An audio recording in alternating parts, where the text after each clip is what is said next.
How good can a phone be? The first time you use a OnePlus 7 Pro, you'll immediately have an idea of what the pinnacle of the modern smartphone experience can feel like. While it's waxing a bit poetic, OnePlus has put together what is arguably the best smartphone experience in recent memory, and that's because it's not just well-rounded, it's because OnePlus was clearly laser-focused in its phone's execution. Yes, there are some negative points, and despite OnePlus's overused mantra of never settle, you'll be settling on some things, even if you shell out the extra dough the OnePlus 7 Pro costs over the regular OnePlus 7. Want to see what's wrong with it? Head on over to our bad review to find out what you're missing. Let's start first with the display. While last year's OnePlus 6 felt like a bit of a letdown in this department, this year amps up the display quality by several notches. First off is the fully bezel-less display, which is absolute perfection in design. The left and right edges are curved, but don't have that discoloration when looking straight on like most other curved displays do, and that's something truly great as it's one of the downsides of a curved display.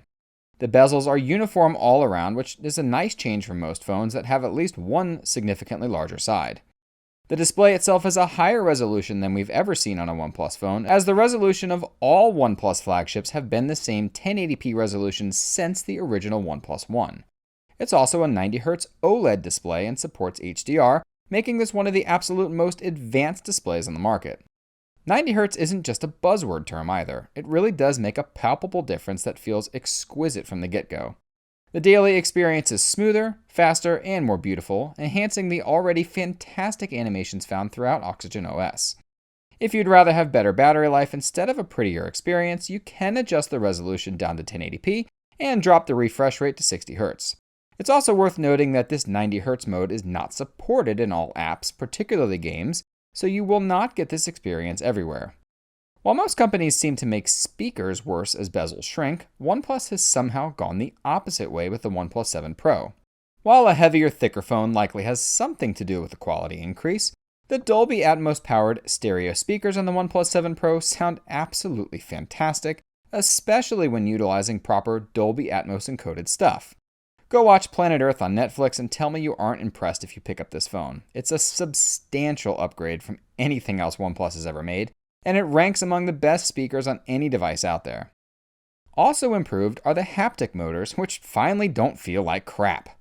For too long, OnePlus phones have felt overly cheap because the haptics have just sucked.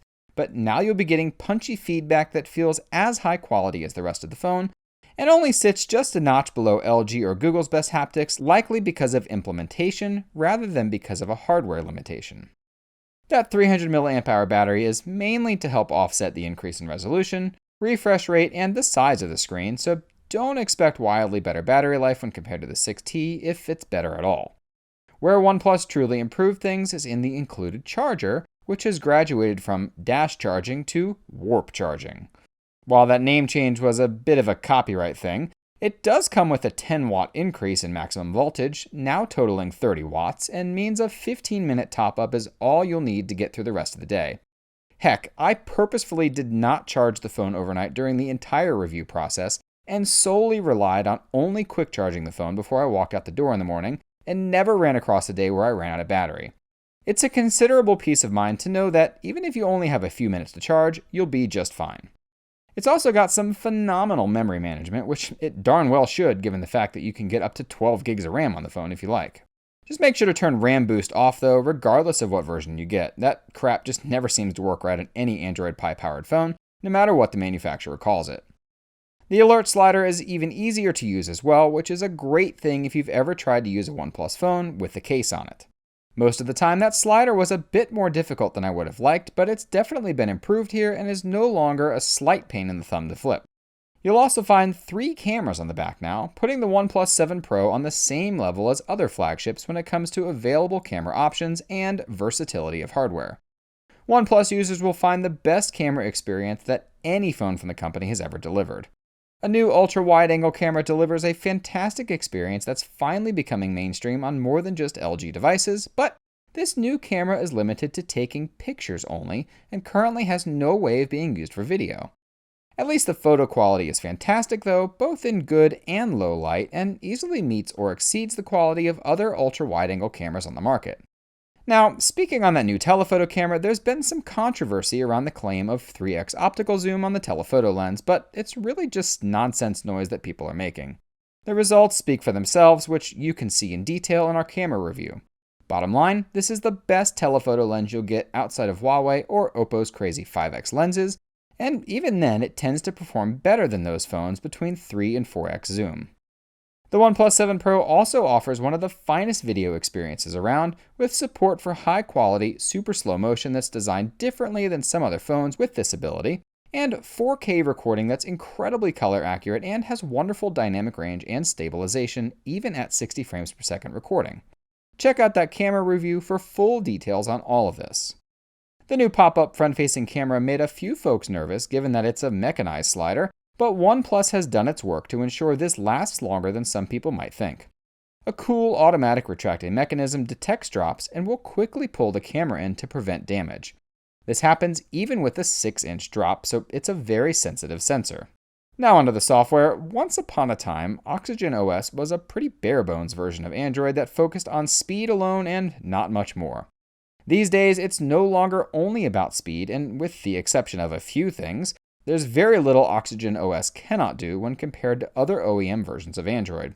It truly feels like the way stock Android should have gone, not the mess it has become, and just makes me happy to use on a daily basis. It even comes down to little quality of life improvements and additions like a built-in video editor that's easy to use, or a screenshot editor that lets you draw and easily edit screenshots the moment they're taken, including tall screenshots, which is something Google seems to be having a hard time figuring out with stock Android. There are just so many things to cover that I absolutely love in OxygenOS. How about those snazzy new live wallpapers? That semi-handy quick launcher when long pressing in the fingerprint scanner? Simple built-in themes with a new custom color selection? The ability to remove any of those annoying icons in the status bar, like NFC for example? Multiple styles of navigation including proper gestures? Parallel apps? A new gaming mode that enhances gaming performance and network speed prioritizations, or can change the display mode to make games more vibrant without ruining videos and other non-gaming content elsewhere on the phone? Regular fast updates that sport new features all the time, as well as quick bug fixes? They've even been supporting devices with new updates longer than the vast majority of companies out there, including the 3-year-old OnePlus 3 and 3T that just got the Pi update. OnePlus has a reputation in some areas and a pedigree in others, but it's pretty clear that, despite a price increase of fairly substantial proportions, the OnePlus 7 Pro is the absolute finest phone the company has ever made. Be sure to check out that bad review to see what they didn't get quite right, but know that even with those negative points, it's as easy as pie to recommend the OnePlus 7 Pro to anyone wanting a premium experience for less, especially when there's very little sacrificed in the process. We hope you enjoyed that review and will subscribe to us for regularly updated content. Chat with us on your favorite social media network, and don't forget to check out AndroidHeadlines.com for 24/7 worldwide tech news coverage. Thanks for watching, and until next time.